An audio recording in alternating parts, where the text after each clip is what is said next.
तेज हैं लेकिन ये गम की आंधियां टल जाएंगी। इन फौज के चिरागों को न छूना वरना उंगलियां जल जाएंगी।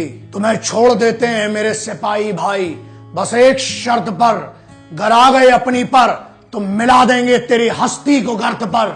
कश्मीर में उस फर्जी आजादी के लिए कुछ पत्थरों से लड़ जाते हैं और इन जैसे गद्दारों के लिए कुछ वहां सिपाही बर्फ में मर जाते हैं। ये वीडियो आज मेरे उन सिपाही भाइयों के लिए, उन फौजी योद्धाओं के लिए जो वहां पर अपना सुख चैन छोड़कर, अपना घर बार छोड़कर दिन रात लगे हुए हैं वहां पर, उन लोगों को बचाने के लिए, उनके परिवारों को बचाने के लिए जो उन पर सुबह शाम पत्थर चलाते हैं। क्या कहा गया? ये पत्थर मारते हैं उसके बाद भी इनकी सुरक्षा की जा रही है। उसका कारण यह है क्योंकि इन सिपाहियों को, ना पुलिस को, ना पैरामिलिट्री फोर्सेस को, ना इंडियन आर्म्ड फोर्सेस को, इनको कोई भी डाउट नहीं है कि भारत का हिस्सा कश्मीर हमारा था, हमारा है और हमारा ही रहेगा। 4-4, 5-5 वीडियो तो मैं कर चुका हूं। कितनी बार यूथ को समझाया जाएगा कश्मीर की कि मत भड़को, जो तुम्हारे आका है और अनडिक्लेयर्ड बॉसेस और बाप बन के बैठे हैं वहां पर तुम्हारे, वो क्या करते हैं? अपने बच्चों को फॉरेन यूनिवर्सिटीज में पढ़ा रहे हैं, बड़ी बड़ी जगह में जॉब दे रहे हैं, एग्जाम के लिए मर्सिडीज से जाते हैं और तुम्हें इसलिए पत्थर फेंकने के लिए लगाया है क्योंकि तुम ना पढ़ पाओ, क्योंकि तुम पढ़ जाओगे तो राजनीति समझ लोगे।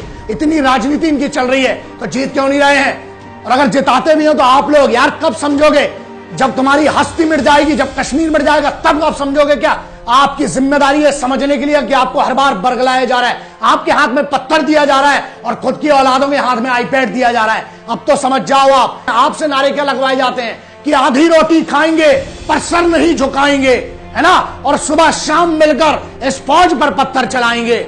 उसके बाद भी आर्मी कैंप्स के सामने दूसरे दिन सुबह फिर राशन में चावल के लिए और केरोसिन ऑयल के लिए लगे रहते हो। फिर भी दिल देखो उस फौजी का कितना बड़ा होता है कि तुम्हें बाढ़ आती है तो बचाता है, तुम्हारे आका बाप आते हैं वहां पर बचाने के लिए।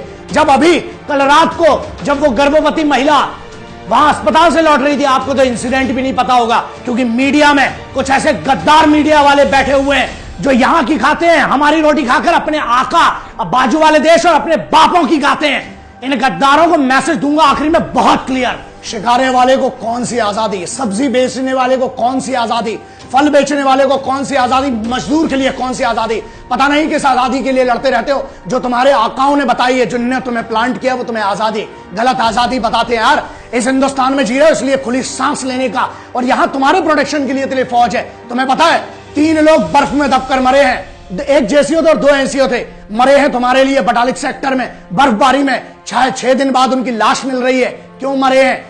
तीनों झारखंड से, तो उनको तो कोई लेना देना नहीं तुम्हारी कश्मीर और तुम्हारी आजादी से, लेकिन इसलिए क्योंकि उन्हें कोई शक नहीं है कि कश्मीर भारत का हिस्सा नहीं है।